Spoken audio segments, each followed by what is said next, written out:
Hello guys, I hope you all are doing absolutely fine. नहीं ma'am, SFM का paper अच्छा नहीं गया, मैम ऑडिट का पेपर अच्छा नहीं गया, मैम कॉस्ट का पेपर अच्छा नहीं गया, ये सब चल रहा है ना दिमाग में। गाइस चिल यार, चिल। बाइकॉन्स आर बाइकॉन्स, जो होना था वो हो चुका है, वो अपने हाथ में नहीं है फॉर श्योर। सीए का एग्जाम्स दे रहे हो बेटा, some unexpected things are going to happen here for sure, but maybe आप एक्सपेक्ट कर रहे हो कि मुझे 40 मार्क्स भी ना मिले। मे बी कल जाके जब वो मार्कशीट आ रही है, there also some unexpected things can happen. आपको लग रहा है कि मुझे 40 भी नहीं मिलेंगे, may be you get 50 marks in that particular paper. It has happened with me.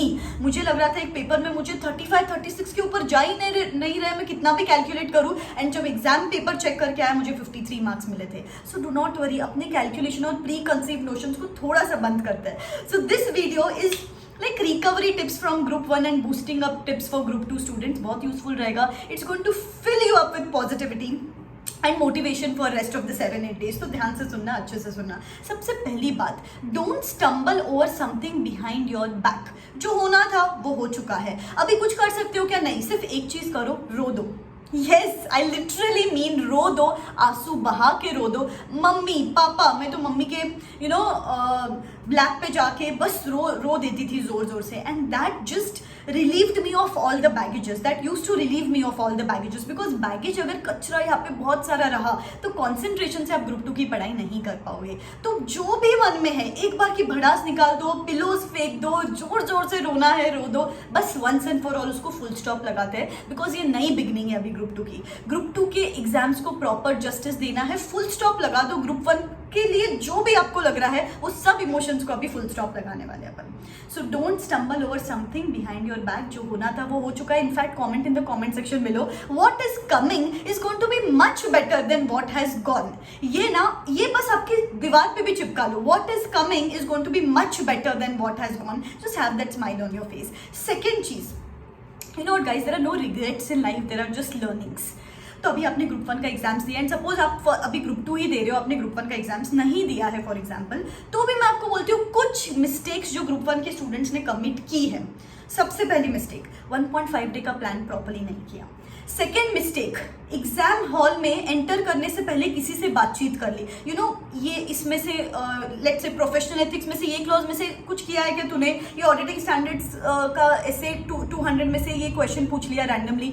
Stop interacting with anybody before entering into examination hall, वो पैनिक हो जाता है। सेकेंडली, एग्जाम में 1-2 क्वेश्चन डिफिकल्ट आ गए तो पैनिक कर लिया। अरे आएंगे, 1-2 क्वेश्चन डिफिकल्ट आएंगे, उस वजह से पैनिक नहीं करना है एग्जाम्स में। थर्डली, टाइम मैनेजमेंट बराबर नहीं किया, वो 15 मिनट्स का रीडिंग टाइम प्रॉपर्ली यूटिलाइज नहीं किया। एग्जाम से आने के बाद वो जो दिन है उसको प्रॉपर्ली यूटिलाइज नहीं किया, मार्क्स ही कैलकुलेट करते रह गए, पुराने पेपर का सोचते सोचते नेक्स्ट पेपर की पढ़ाई नहीं की, दिस दैट। तो प्लीज जो भी मिस्टेक्स है, ये मिस्टेक्स अपन ग्रुप 2 के टाइम पे रिपीट नहीं करेंगे, because there are no regrets in life, there are just learnings. Learn out of your past mistakes so that group 2 का परफॉर्मेंस ज्यादा बेटर हो अपना। थर्डली, कोई भी एप्रीहेंशन के साथ आगे नहीं बढ़ना है। अरे मैम, मैंने तो सोचा था कि मुझे दोनों ग्रुप एक साथ क्लियर करने हैं। गाइस ठीक है, दोनों ग्रुप एक साथ क्लियर करने थे ना। व्हाट इफ आपको लग रहा है कि आप ग्रुप 1 क्लियर नहीं करने वाले हो, एंड वो एग्जाम में जाके सपोज आपको ग्रुप 1 में .200 मार्क्स मिल जाते हैं, एंड अगर आपने ग्रुप 2 की पढ़ाई नहीं की अभी, तो बाद में जाके आपको कितना रिग्रेट होगा कि काश मैंने पढ़ाई कर ली होती। लेट से आप ग्रुप 1 नहीं भी क्लियर करते हो, नेक्स्ट अटेम्प्ट का लोड तो कम होगा ना अगर ग्रुप 2 की एग्जामिनेशन क्लियर करो तो। लेट से आप ग्रुप 2 भी नहीं क्लियर करते हो, 1-2 सब्जेक्ट में एग्जामिशन भी मिल गया, तो भी आपका लोड कम होगा। बस आपको आपका 100% देना है नेक्स्ट 7-8 डेज में। बिल्कुल भी ये मत सोचो अभी तो मैं नेक्स्ट अटेम्प्ट में एग्जामिनेशन दे दूंगी, ऐसे कर लूंगी, वैसे कर लूंगी।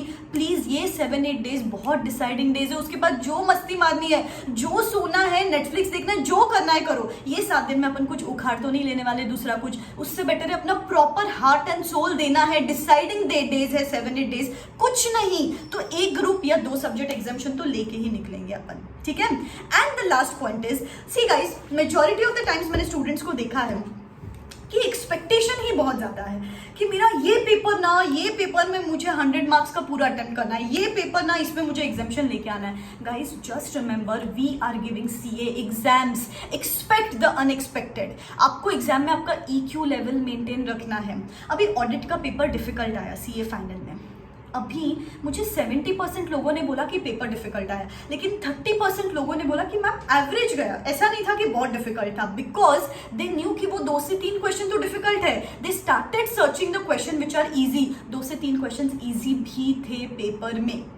सो एग्जाम में बस अपना EQ लेवल मेंटेन रखना है। इमोशनल क्वेश्चन बस खुद को बोलना है कि मैंने पढ़ाई की है, इतने टाइम से पढ़ाई की है। स्टेप मार्किंग ही टारगेट कर लेते हैं, भले ही स्टेप्स, भले ही मैं पूरे 6 क्वेश्चन अटेम्प्ट ना करूं, एटलीस्ट आई मेक श्योर कि मैं 4 क्वेश्चन लिखती हूँ, बट इसको प्रॉपरली लिखूंगी। जैसे मैंने पहले भी मेरे एक फ्रेंड का एग्जाम्पल दिया है, उसने बस 60 मार्क्स का पेपर लिखा था, उसमें से उसको 56 मार्क्स मिले। तो एंड मोमेंट तक गिव अप नहीं करना है होप। जितना बन पड़े अपने को अपने साइड से अपना 100% देना। Expect the unexpected. सीए का एग्जाम से सब कुछ थोड़ी ना अपने हिसाब से चलने वाला है इधर, ठीक है।